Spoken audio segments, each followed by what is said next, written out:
So yan mga kababayan, nandito po tayo ngayon sa Siyudad Kaunlaran, Molino, Bacoor, Cavite, kung saan matutunghayan po natin ang pag-award po sa mga beneficiaryo po ng pabahay ni Pangulong Bongbong Marcos. So ito po yung phase 1.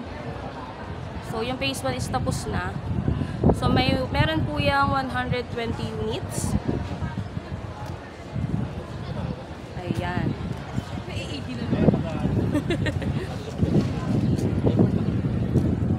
So meron pa po yung phase 2 and phase 3 na magkakaroon po ng higit kumulang 660 units na pabahay po dito sa Siyudad Kaunlaran.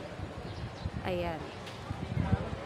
So ang ganda guys, so para siyang condo style. Ayan.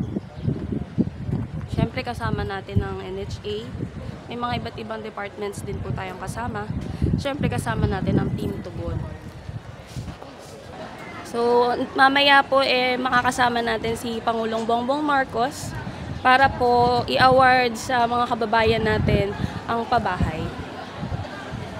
Ayan, bali 600 po yan mga beneficiaries po na nandito ngayon.